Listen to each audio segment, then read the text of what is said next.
Hello everyone and welcome to the Cardiff Partnership Professional Learning Session for all mentors. Before we get going, just to let you know that if you had a student teacher with you in the autumn term of 24-25 academic year, then the chances are you will have already attended this session, and therefore we're not expecting you to attend this session or watch this session on catch up again. Now, you might be a new mentor this year or mentoring for the first time in academic year 24-25. You might be watching this solo on your own, in which case there'll be moments for you to pause and have a think and a reflect. But you might be watching this together with other mentors in your school, indeed, perhaps also with your senior mentor, in which case it would be really nice if you could pause and actually do some of these activities together. Okay, so let's get into it, shall we? First of all, just to flag up that we have a professional learning suite and a timeline that you can see on the screen there. We've got a number of sessions coming up down the line that it would be useful for you to prioritise if you're a new mentor, or if you'd simply like a refresher. We've got our top tip sessions coming up, and they're always really valuable because they come right at the moment at which you're about to do either the learning and teaching observation form for the first time or the progress review. So have a little look at those. Okay, now I'll be joined in this session by my colleagues Kerry Bevan and Sian Wickersham. I'm Emma O'Dooher, and we three make up the mentor leads in the Cardiff Partnership. And of course, it would be wise to jot down the email address for our fantastic Cardiff Partnership admin team that you can also see on the screen there. If you've got any problems with the PLP or any questions that you're not sure who to ask, then you've got our general sort of catch-all email address there, and you'll get some support if you need it. Okay, we'd like to start by sharing our priorities for mentoring this year, and they do dovetail with the Cardiff Partnership's broader partnership improvement plan. And we would like to share these because you will understand as we go through the content of this session why we've prioritised the content that we have and why we're asking you to engage with some of the aspects of teacher education practice that we are going to be focusing on in this session. So firstly, just to let you know for context, we have just been through the process of reaccreditation and reaccrediting our programmes in the Cardiff Partnership as dictated by the Education Workforce Council. And part of that reaccreditation process required us to co-construct a vision of how student teachers learn within the Cardiff Partnership. Now, we got together with key stakeholders, a sample of school colleagues, student teachers, to really try to get to the bottom of, well, how do student teachers learn in the Cardiff Partnership? And together we put together our vision. So we're going to have a bit of this professional learning session that you're attending now that focuses on sharing that vision and really starting to think about what that means in practice. Another priority comes from our analysis of mentor and senior mentor evaluation data for last academic year, 23-24. Thank you if you contributed to that. And our analysis showed that research and inquiry remains to be an area where further guidance and support is needed. And so we're going to do some activities in this session to really get to the bottom of how you as mentors can support student teachers to make really positive use of their research and inquiry time so that it impacts their classroom practice. And then finally, we know from research, but also from student teachers evaluative data, that mentoring conversations really do make the difference to their developing practice. So we'd like to sort of dig into this a bit more deeply. And so Kerry will be doing a portion of this professional learning that seeks to sort of unpick the qualities and approaches to mentoring conversations that have efficacy for student teachers. So what are the aims for this professional learning session? The first thing I'd like to do is to do a very, very quick list of updates, just things that you need to know that are new, that we've added, that's important for you to know about this year in the Cardiff Partnership. And then we'll get into the nitty-gritty of the session, where we'll have a portion on the vision for how student teachers learn. And then we'll start to consider in the latter 2/3 of the professional learning how that plays out in research and inquiry and how that plays out in mentoring conversations. Okay, so a quick list of updates for you here now, with the caveat that, of course, your senior mentor and your Link University tutor are both here to support you along the way if any of these things come up in your practice going forward. So we've been doing a lot of work in our steering groups in order to provide more guidance for mentors about their teacher education practice.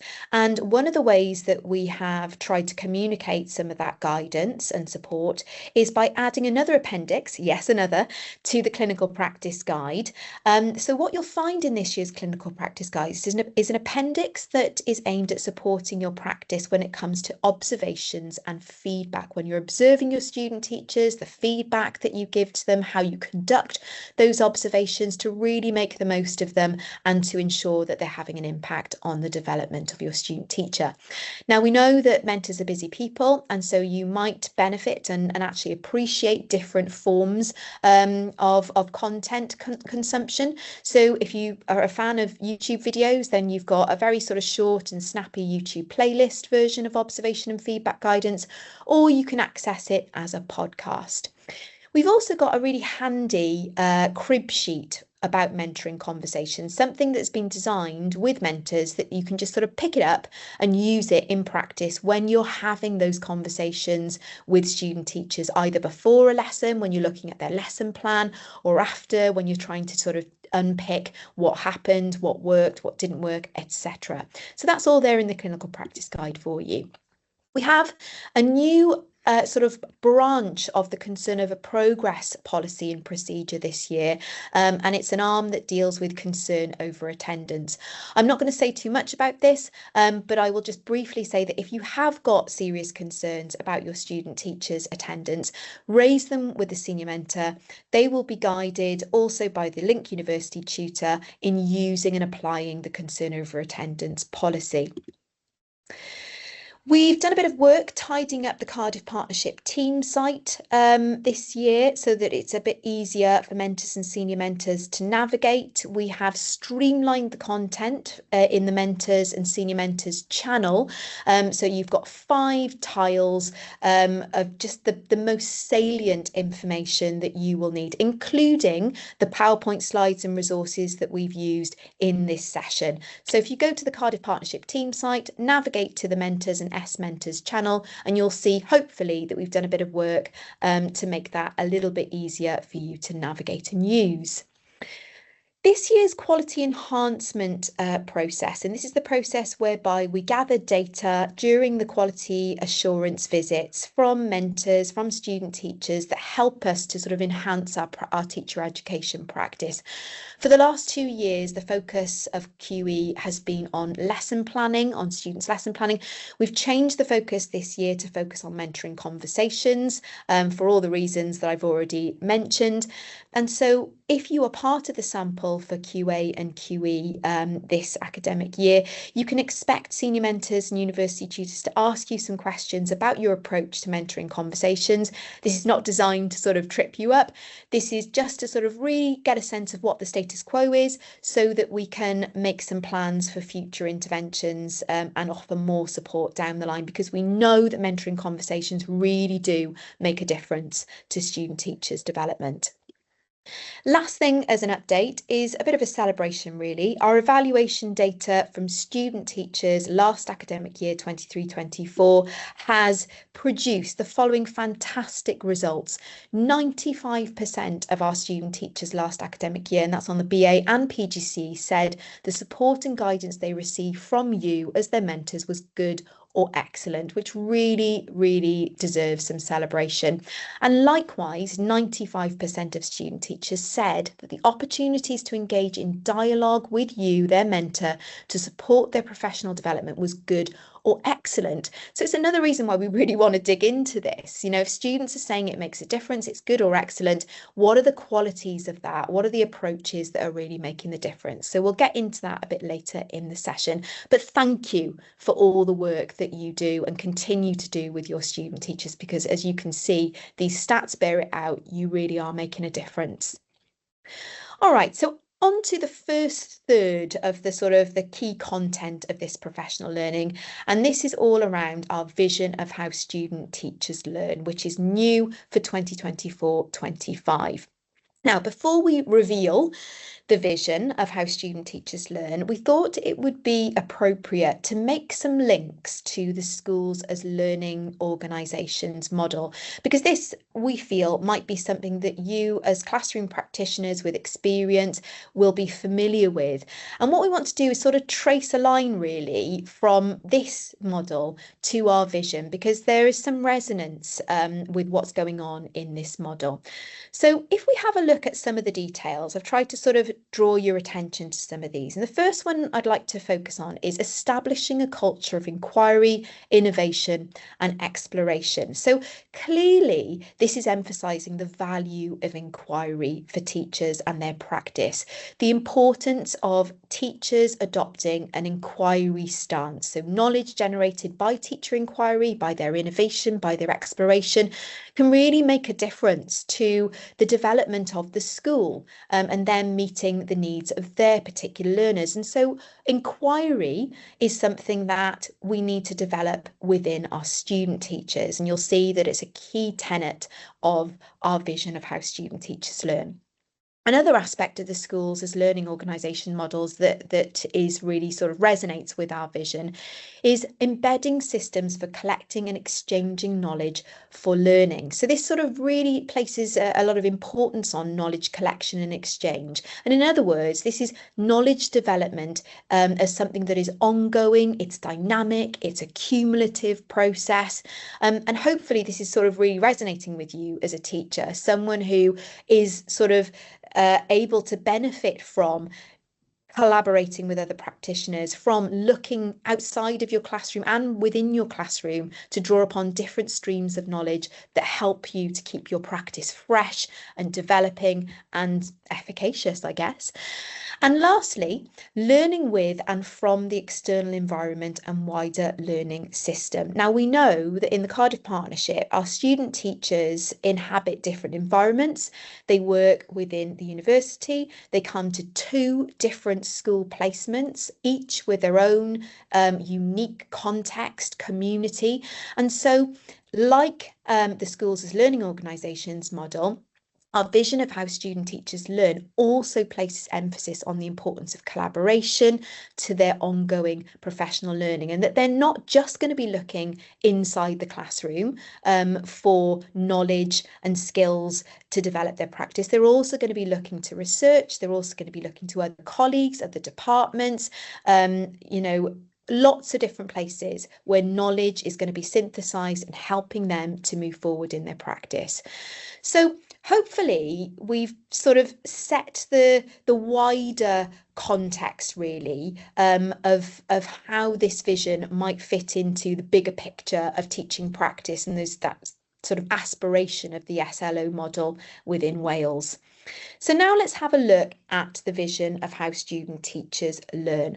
I'm just going to ask you to pause for a moment here, just so you can read this statement, which aims to sort of articulate the ways in which student teachers learn and develop in our model. So just pause the video here and just give this a read.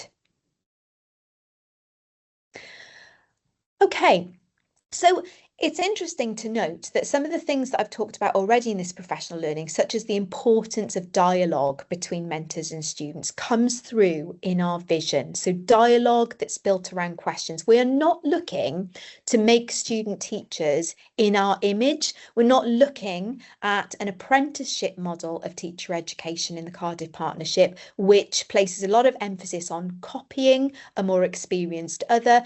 We really want to be developing student teachers with an ability to think for themselves, to challenge their own assumptions and preconceptions about teaching, to try things out, to interrogate and integrate different forms of knowledge. And of course, they're going to have to do that when they move from one context to the next, because no pupil is the same, no school is the same, no community is the same. So, it sort of follows logically that they need to be able to understand, synthesize, interrogate, and integrate lots of different types of knowledge in order to adapt to be the best sort of practitioner they can be for those pupils they have in front of them. And we also place a lot of emphasis in this model, in this vision, on them being able to analyse and evaluate the different types of evidence that inform their judgments. Obviously, evidence that comes from the learners themselves, evidence that comes from their own inquiries, evidence that comes from their own observations of other practitioners. So there are lots of different forms of evidence that we as teachers synthesize, analyze, act upon in order to adapt our practice. So time to have a moment to think now. This is sort of like the sort of at the core of our vision of how student teachers learn. So we've got some questions for you to consider now, to think about, to maybe jot down a few notes. If you're in a room with others, to maybe discuss. So two key questions, looking at this content from our vision of how student teachers learn, we'd like you to ask yourself and or discuss, what approaches do you currently take that encourage these learning characteristics? So what are you already doing with student teachers, or maybe even in your practice as a teacher, that encourages dialogue, questions, challenging assumptions? Maybe you can give some really concrete or pinpoint some really concrete examples of where that happens, and really sort of try to reflect on what it is that you do as a teacher educator that allows those characteristics to flourish and develop. And perhaps, are there any opportunities that you could maybe develop your practice further to ensure that the student teacher is demonstrating and developing these characteristics? So I'm going to ask you to pause the video here just to jot down some notes, do some reflection, and perhaps discuss.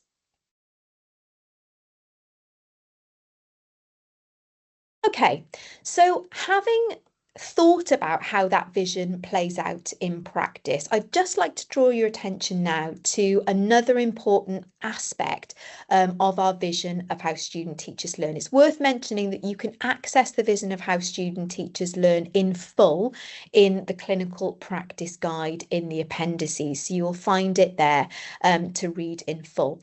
Now, we know from research, but also from experience with student teachers over the years, that student teachers have and are the sort of beneficiaries of lots of different types of knowledge. And there's no hierarchy in this, hence the reason why this sort of graphic here that you can see on the screen places these types of knowledge around the day-to-day activities that you will work with the student teachers when they're doing on clinical practice. So the student teachers are planning, they're teaching, and they're evaluating. That's this sort of drumbeat of activity when they're on clinical practice. But it's important to recognise that when they're doing those three things, planning, teaching, evaluating, there are different types of knowledge that are brought to bear on that process. And I think if we can identify the different types of knowledge that perhaps student teachers are struggling with in that process, and just know that there are lots of different types of knowledge that they're sort of synthesizing and considering in that process, then it can really help us to help them as they develop along the line. So just a quick sort of circle around these types of knowledge. Obviously, student teachers develop intellectual knowledge. They have a strong foundation of that by accessing and studying research-based teaching methods. They engage with theory, not just at university, but also on their school-led training days. And we know that schools are also engaging with theory, so they're getting theoretical understanding. They are also gaining intellectual knowledge of exemplary practices. They critically analyse scholarly literature coming through, and educational research. So there's a lot of that intellectually grounded knowledge that really helps them to understand what effective teaching is. They also, when they come out to their clinical practice placements, develop their knowledge about learners. And this, I guess, is where the magic happens. The student teachers enhance their practice by prioritising the knowledge that they have about their learners in order to make informed decisions. Some of them, when they get really good, consider things like learner voice. They factor in opportunities in lessons to find out what their learners know, understand, what they're thinking about the lessons, and they use that knowledge of the learners. They use their knowledge and understanding of their prior knowledge, their progress, their abilities, who they are as human beings, their emotions, behaviours, achievements, and they use that knowledge in order to tailor their teaching strategies and practice. And of course, this can be something that can be really hard for them to do when they're at university before they've met any real learners. So they have to get out onto practice to gain that knowledge. They gain knowledge through teaching. Of course, that experiential knowledge as they actually practice their practice is really helpful to them in helping them to sort of integrate other forms of knowledge and to act upon that in practice in the lesson and make decisions based on that dynamically as they're teaching. And of course, they gain knowledge by watching established teachers work. Now, this can be notoriously difficult for student teachers to access because you're not necessarily, as a mentor, going to be giving them a verbal play-by-play of why you're doing something in the classroom whilst you're doing it. It's impossible because it's all happening inside, a lot of it's happening inside your head.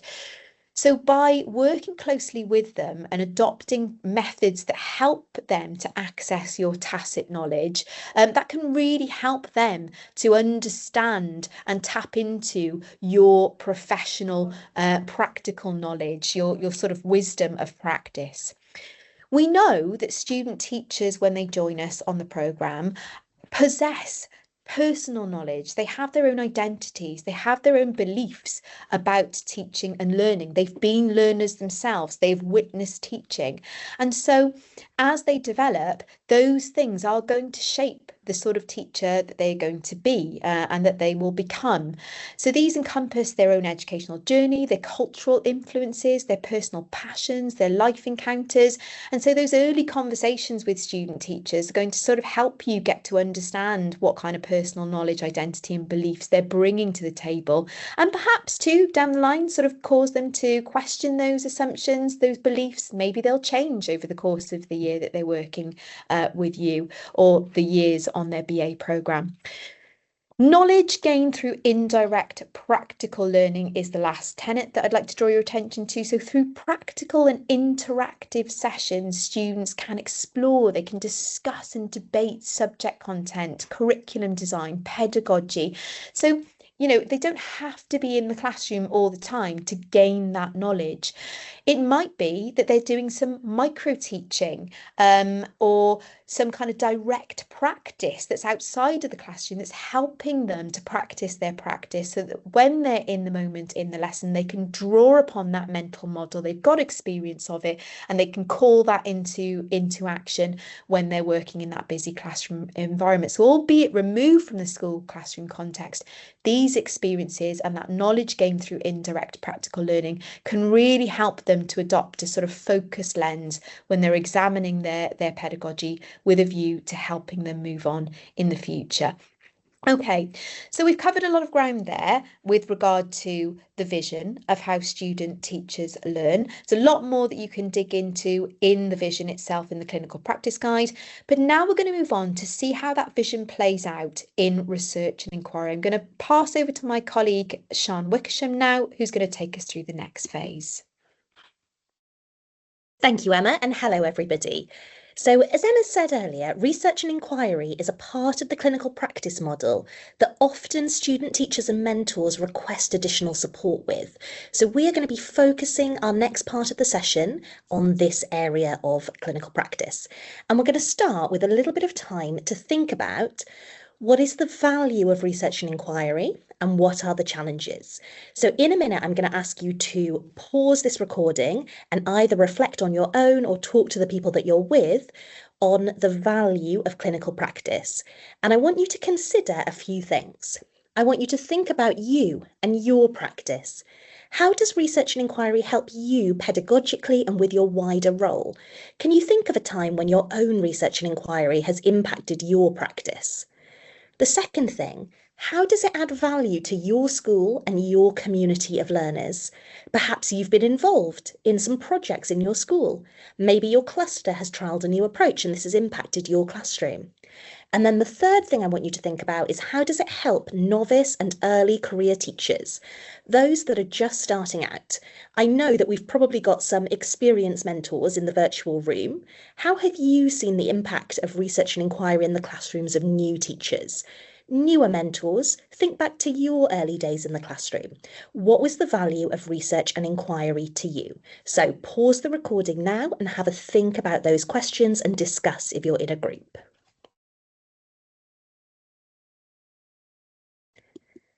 Now that we've thought about the value, let's reflect on the challenges. We know that this is an area of the programme that mentors and student teachers sometimes find challenging. So, first of all, what challenges have you come across when supporting student teachers? What have you found hard as a mentor? And secondly, for the student teachers themselves, what are the things that they find challenging? Those of you that have mentored a few student teachers, are there any things that come up again and again? So pause the recording now and reflect or discuss on those two questions.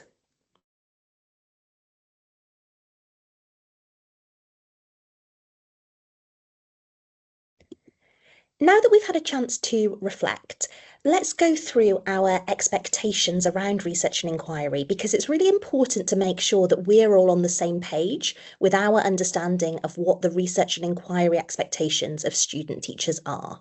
So on the screen now is the Cardiff Partnership Research and Inquiry Strategy, and this is what has been shared with student teachers. So when they come to you on their next placement, they should come with this understanding.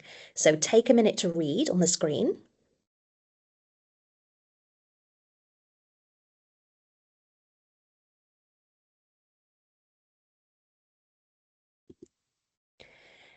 And here is what they should be doing with this time. And this is often the question that mentors come to us with. And they say, I understand they've got, half a day of research and inquiry this week. What exactly should they be doing during this time? So you can see on the screen this quote that highlights a number of different activities, and a couple of things that I want to draw out are this idea of a blend of sources. So activities undertaken in R&E time should draw on a blend of sources of knowledge. These don't just have to be written sources. They absolutely can be written sources, but they can also be practical sources, such as observation, team planning and teaching, practicing small chunks of lessons, and conversations with more experienced colleagues. So sometimes mentors feel that when student teachers are engaging in those activities, they're not doing research and inquiry. They actually are. Those things are research and inquiry activities. And a second point here is that they don't need to be out of the classroom for research and inquiry. So sometimes they will be, sometimes they'll be either out doing something on their own, or perhaps they'll be in a different classroom or a different area of the school. That's absolutely fine. But lots of the research and inquiry activities that we'd hope the student teachers are engaging with will be happening within the classroom.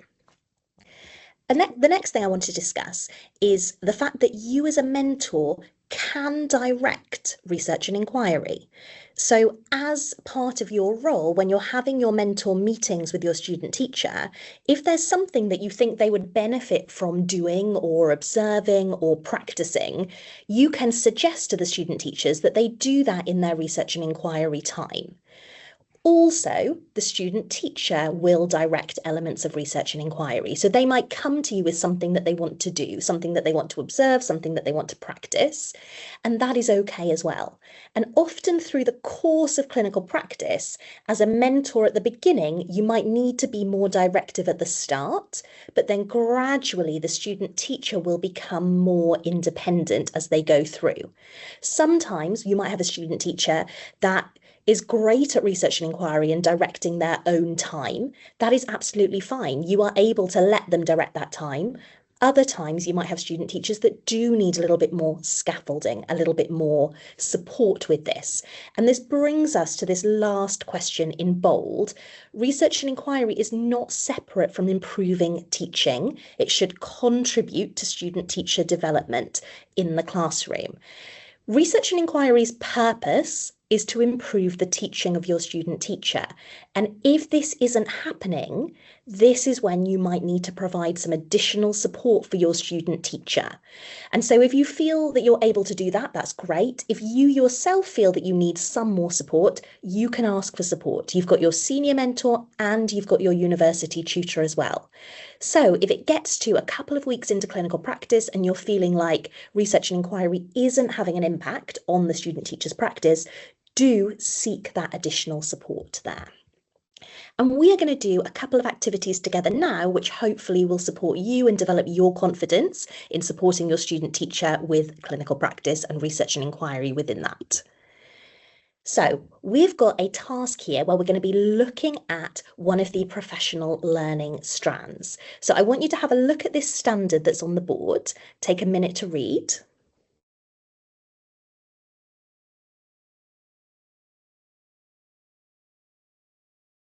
And we're going to take a little bit of time to unpick how we think student teachers working at different levels would be demonstrating proficiency in this standard. So the first thing I want you to reflect on is, what does student teacher progression look like at unaware, aware, capable and QTS plus for this particular standard? And on the next screen, I've got the STEEL descriptors that I'm just going to show you now. So here are the STEEL descriptors. What I would recommend you do is take a little screenshot of these now, and I'm about to flick back to that slide so you can see the standard again. So take a screenshot of these STEEL descriptors, or perhaps you've got the clinical practice guide open in front of you. Pull these up. And so now I want you to think about, for PL1, what would student teacher progression look like at each of these stages? And then the second thing that I want you to take a bit of time and reflect on is, what are the implications for your mentoring practice? So what changes might you make for your guidance and for your approach if you had a student teacher working at unaware, working at aware, working at capable, working at QTS plus? So pause the recording now for 5 minutes and take a bit of time on your own to reflect, or with the group that you're with to discuss.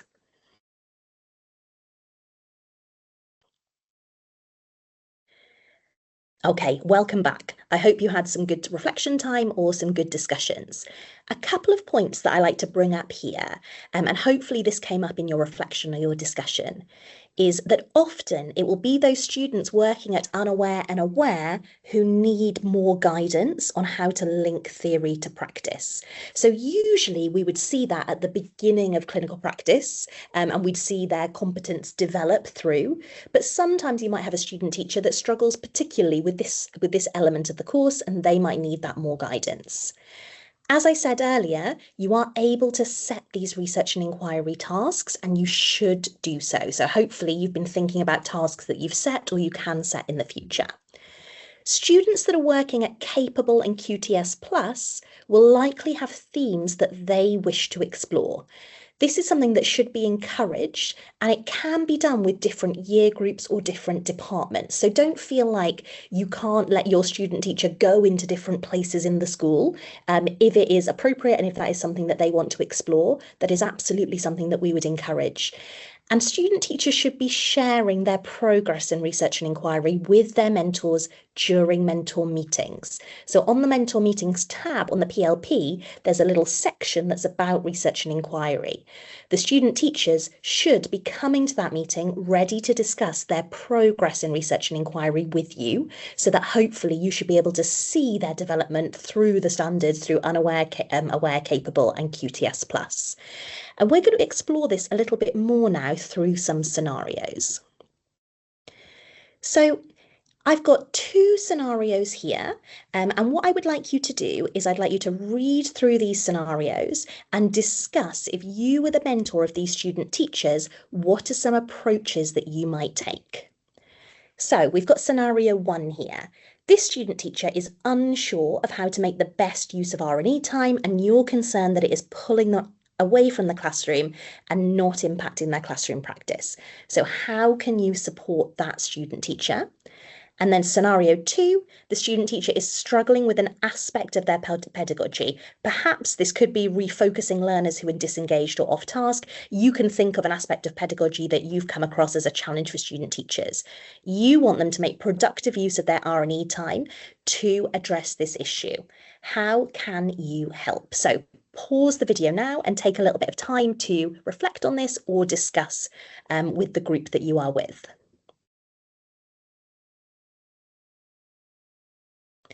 Okay, welcome back. So hopefully we've had some productive reflection time and productive discussions, things that usually come up if we're thinking about scenario 1, where the student teacher is unsure of how best to make their use of their R&E time.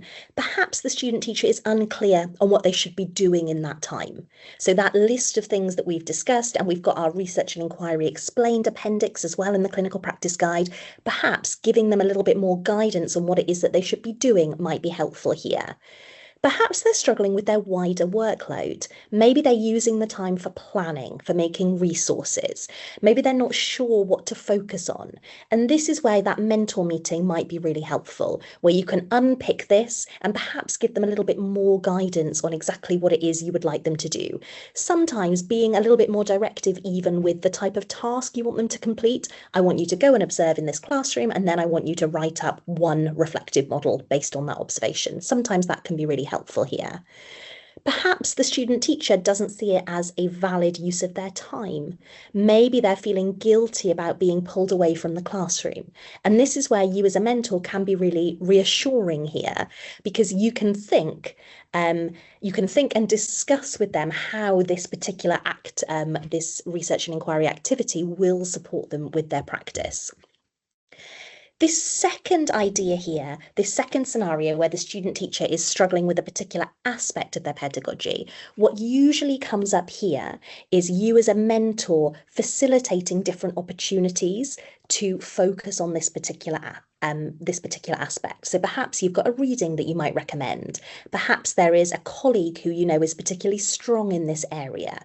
Perhaps you're going to engage in a little bit of practice with them in the mentor meeting, or a bit of team teaching where you're focused specifically on this element. I'm sure that in your discussions you had lots of other ideas as well.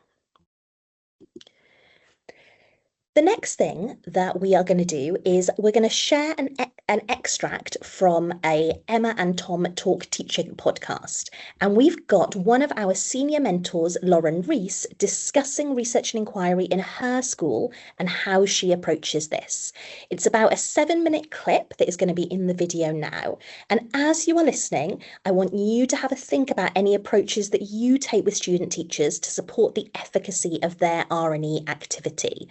And Lauren shares lots of ideas as well. So if you're sat with your team, or if you're discussing this later, perhaps you could discuss some of those ideas that Lauren shares and whether you would like to try these as a team. So that extract is going to play now, and the question for you to think about is on the board there. Picking up on that idea that perhaps research and inquiry wasn't a thing when you were training, wasn't a thing when I was training, it was all kind of about the craft of teaching, wasn't it? The craft knowledge. And I suppose it's still a relatively new thing for our students when they come to you. And I suppose they will often look to their mentor as a source of quick fix craft stuff. How do I get them to sit down? How do I get them to listen? That kind of thing. The name perhaps a little bit off-putting, research and inquiry, kind of, makes you think of books and reading and stuff that's not necessarily going to save you from year 9 on a Friday afternoon. How do you sell this to our student teachers who say, I don't want to read, I don't want to research, I just want to know how to teach? What's the sell from your point of view? As a mentor, I would start out with suggesting educators to follow on Twitter. I thought I'd ease them in that way, because there are some fantastic, very selfless people on Twitter who write blogs and articles and share amazing resources. So from an MFL base, I would tell them who they could follow, where they could get some ideas to sort of break them in gently, so they're not thinking, I have to read a whole book on responsive teaching or AFL or something like that. And then I would gently ease them in. If I saw there was an area that they were struggling with, I would perhaps suggest a chapter to read in a book, and I'd ask them to reflect on that, and then we would discuss it in our mentor meetings. So yeah, I like to break them in gently and build it up from there. I never ask them to read a whole book, but I certainly prescribe chapters from books to help them do that. And then hopefully, with this new assignment, they'll really see the benefit of critically analysing what they read, reflecting on it to help them reflect on their own practice, because to be the most effective practitioner you can, you have to be able to have that skill. So I think bringing it in through the research develops it there, and then they can take it further then into their own practice and their own classrooms. And I suppose bringing it back to your role as senior mentor now, I would bet that you've maybe got some mentors in the team who aren't as open to the idea of student teachers spending time away from their practice and away from the classroom doing some of the research and inquiry activities that you've just described. So what do you say to them to convince them if they're saying, well, no, I want them in the classroom again and again and again, I don't want them off reading and researching? What would you say to convince them? I have had a few questions about, do they have enough time teaching? But I always say to them, they need this time to reflect. They need to be able to look at areas that they're struggling with. And this is your opportunity as a mentor as well to guide them and to say, look, I think you should go watch so-and-so teach, with the focus of questioning or the focus of AFL. Reflect on that. What have they done? Could you make that work for you in your classroom? So we need to bridge that gap between theory and practice. Doesn't always work. That's why we take it with a pinch of salt. That is why we critically analyse everything. But I think until they're able to do that, then their teaching practice itself is never going to be, at the top of their game. They need to have that link. So I think, the mentors are starting to understand the importance of that, and hopefully will continue to do so. It's important to understand, isn't it? It's not just about reading. There is a kind of practical aspect to it. And I suppose if you are struggling with a little bit of your teaching, you don't necessarily want to teach entire lessons over and over just so you can deal with, the 10 minutes at the start or the 10 minutes at the end. Yes. So does it work then for what you might call, weaker or more struggling students? It's not just for the kind of aspirational ones who want to kind of push ahead and be at the bleeding edge, but it's got something for people who are perhaps really struggling with some fundamental bit of what they're doing. Yeah, absolutely. And getting them to reflect on it before coming to their mentor meetings, I find really helps, because they can think things through, and then I get to discuss it with them in our mentor meetings, try and do a little bit more coaching. But obviously for the weaker ones who can't quite reflect as well and think like that, then I do, some actual mentoring rather than coaching with them. But yeah, I definitely think it really benefits them as well. Bit of it's not a controversial question, but hopefully you'll find it sort of interesting. This notion of reading, researching, and then figuring out what that means for next steps in practice can sometimes create a bit of conflict around what students are seeing in the classroom and sometimes what they're seeing other classroom teachers doing. Has this ever come up? How do you navigate that? Is this a good thing? What do you think? I do think it's a good thing, because again, you can't take what's been written as a given. Sometimes the theories, they sound amazing in theory, and then you take them into the classroom and you think, oh my goodness, what you finished teaching, you said that really didn't work. So I think from that perspective, it's a great opportunity for them to develop their reflection and their critical skills. I haven't come up against that as yet, but if it were to, then that is something that I would explain to them, because to be the best practitioner you can be, you have to be able to reflect on the good as well as the bad. I'm just thinking back now to a point you made earlier on about when you choose to coach and when you choose to mentor. And I remember speaking to one of your former MFL student teachers, actually, who'd been with you for the first placement. So, from when she was quite novice to the classroom. And there were some approaches that you took that were you could probably argue are quite prescriptive and a mentoring approach, but that she, I know because she told me, really benefited from those approaches.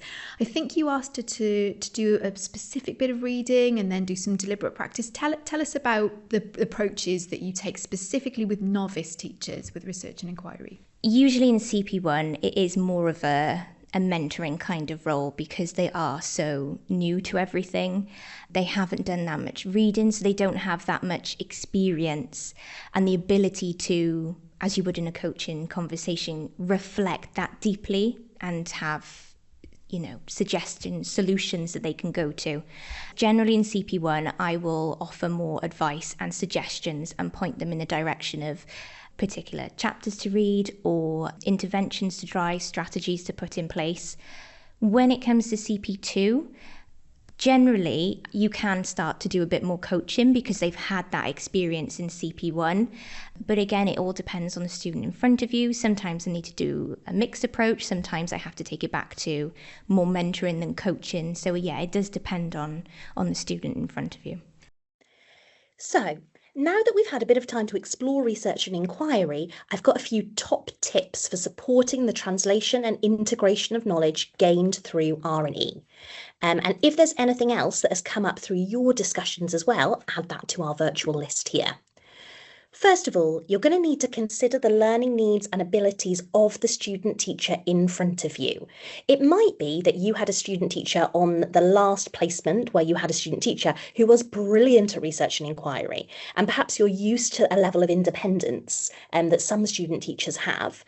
That's not necessarily guaranteed. And so as a mentor, you're going to consider where your student teacher is at. And equally, you might have it the other way around. You might be used to providing lots of scaffolding and support, and actually you don't need to do that for the student teacher that you get next placement. That is okay. Consider the needs of the student teacher in front of you. Support the student to focus their R&E activity on a pedagogical dilemma or practice-related target. We're always intending for it to improve and develop their teaching practice, and they might need support with this. You can prescribe or encourage them to identify the most appropriate activity to complete in their R&E time to address the dilemma or target. If you feel that they're not making the most purposeful use of that time, you can encourage them to do these appropriate activities. Encourage them to reflect on and prepare to share their findings and the practical implications. A bit like all of us, sometimes that little bit of accountability, knowing that they're going to need to talk about it in their next mentor meeting, is sufficient to support the student teachers to really focus that time. Follow up with them and make them accountable during mentor meetings. So guide them with their integration of knowledge from R&E with professional practical knowledge through questioning. And direct them to identify and commit to those next steps. So, I did this activity, these were my reflections, what am I actually going to do next? And on the reflective model templates, there's often a next steps box, which is really useful for this as well. This is often sometimes something that gets missed because it says come back to it after a little bit of time.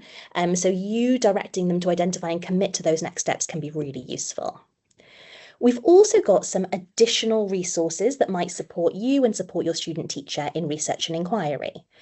There are lots and lots of videos on the Cardiff Partnership YouTube site that would be helpful for mentors to watch. Specifically, the 2 minutes about bespoke research and inquiry video and the research and inquiry playlist as well.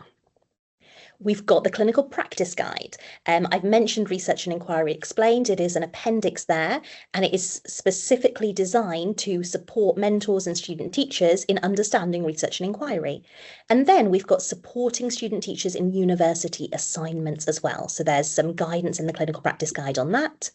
And here are some podcast episodes as well. So we've got the one from Lauren Rees that we had earlier and a couple of other ones there designed to help you support your student teacher with research and inquiry. So with that, that ends our research and inquiry section. And I'm going to hand over to Kerry, who's going to talk to you about mentoring conversations now. Thank you, Sian. So we're into the final third of today's professional learning session, and we're going to explore the theme of mentoring conversations. So this is a task for you to either undertake solo if you're reflecting on your own, or if you're with your team, your senior mentor and other mentors, for you to discuss in your groups. So we would like you to consider the following question.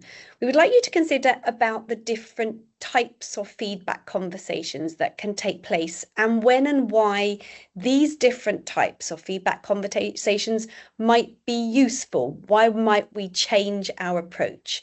So we have 4 different feedback conversations that we've identified through literature and through our analysis out in the field. We have mentor-led conversations, where the mentor leads and identifies strengths and areas for development. We have the metacognitive conversation, where the mentor encourages the student teacher to unpick their learning versus the reality, perhaps. We have the delayed feedback conversation. And finally, we have the clinical reasoning approach. So we'd like you to pause this recording and take some time to reflect upon when and why you might use these approaches, and if they may change at different points in the student teacher's learning journey. So if we just have a little look at what you might have considered, what you might have reflected upon, or what you might have discussed with your group. So hopefully you might have thought about the learning needs of your student teacher and where they are on their journey, and at what point they might need a different approach to mentor feedback. And this might not just be the learning journey from CP1 to CP2. It might be that CP2 and the change of context actually requires a different approach too. It's not a sort of a linear approach that you start with mentor-led and you progress as they go through the placements. So do think about the learning needs of your student teacher. Are they aware? Are they unaware? Are they heading towards QTS Plus? What is it that they need in order to move their own practice forward? Think about their dispositions, and we have explored this in other professional learning sessions where we've talked about the student teacher's disposition to receiving feedback and how they are. So consider that when you think about how you give mentor feedback. What about their orientation? We're well aware that some lessons and some lesson observations do not always go to plan, and that can cause the student teacher great anxiety. And it might be that after that session, they're just not in a place to receive feedback. So could it be that at that point, you consider giving delayed feedback? Even perhaps engaging with the student teacher and asking them, are you ready to receive feedback? Would you like some written feedback before we discuss this? So just think about how they are at that point in time and whether it is appropriate perhaps to give immediate feedback or to perhaps engage in a clinical reasoning discussion. It's really important to do that. Think about how they're progressing. Where are they? Where are they on the stage of unaware, aware, capable QTS Plus? And then perhaps think about the purpose and the contextual application of the approach. And you will find information on this section, on the mentor conversations, in Appendix 7 of the Clinical Practice Handbook. And you will find much more information there, particularly if you're thinking about the clinical reasoning approach, which we did introduce last academic year. So for those mentors who were with us, you probably had an introduction to that last year. If you're new to mentoring this year, don't worry. Again, there is a crib sheet to help you through this. A very user-friendly crib sheet towards the end of Appendix 7. And just to give you a flavour, clinical reasoning, I will quote the definition from the handbook, is the analytical and intuitive cognitive processes that professionals use to arrive at a best judged ethical response in a specific practice-based context. And what we're looking at here is the promotion of critical reflection, reciprocal inquiry, the idea that this is a respectful dialogue between the mentor and the student teacher. And if you want some more guidance, as I mentioned, there are clinical reasoning conversation prompts in Appendix 7. There are also prompts just to guide you on effective mentoring conversations. So again, if you are new to this, or if you just feel like you need some more support, please use the guidance in the clinical practice guide. So if we just move on, there is much support out there. So obviously you can gain support from your senior mentor. You will gain support from other mentors who perhaps have more experience or more support from them as you move forward. So the clinical practice guide is your sort of Bible and will help you in this. We also have some videos that we've created. So you could perhaps watch some of the videos that we have prepared for you on this, and you'll find links to those in the Cardiff Partnership website. You could also perhaps think about your students this year and perhaps think about how they are developing. And we are adopting an approach in university where we're focusing on some peer coaching. So we're looking at allowing them the possibility to perhaps identify and coach each other using the GROW model, which many of you will be familiar with. And the expectation is that they will use this independently, that they will be able to identify issues and perhaps solve their own problems, and if not, that they with their peers will be able to do this.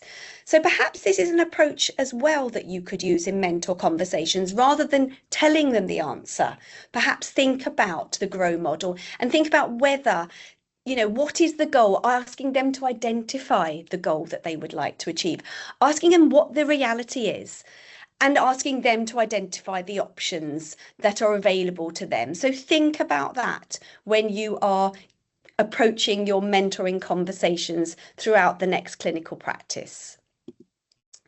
So what about the next steps? Okay, having taken a deep dive into those 3 key areas for this year, some things to consider doing going forward. We would urge you to read the vision of how student teachers learn in full, so you can get to grips with it and you can start to continue your reflection about how you're encouraging student teachers to demonstrate those learning characteristics when you're working with them on clinical practice. We'd like you to access the relevant resources that will support your practice around research and inquiry. Sian mentioned lots of different resources that we've got to support you, and Kerry made the really important point that there are other mentors in your school who might be confident in this area and may be able to share some tips and tricks that are working in their teacher education practice. But be sure to consider how you're tailoring your practice to the needs of your student teachers, depending on where they are at in their development. And finally, consider your approaches to mentoring conversations and try to take some steps to develop and tailor your practice. Now, it doesn't always follow that if you're an excellent teacher, that you're naturally going to be an excellent teacher educator. There is a whole different raft of teacher education approaches that you need to learn and develop when you're working with a student teacher who is quite different, I'm sure you'll appreciate, to our pupils, although there are some similarities. So really start to think about, and this might really lead to some professional growth for you in starting to think about how your teacher education practice is different to your classroom pedagogy, and really start to develop your practice to benefit your student teachers. Okay, we would really like to gain some evaluative feedback from you on this session that you've just engaged with. You've got a QR code on the screen there that we'd like you to scan. This is a less than 5-minute survey that will just allow us to get a sense of whether this session met your professional learning needs, and if you've got any future professional learning needs that we can try to address in future sessions. All that remains is for us to thank you in advance for your work with your student teachers going forward and to thank you for engaging with this material. Diolch yn fawr iawn, hwyl fawr.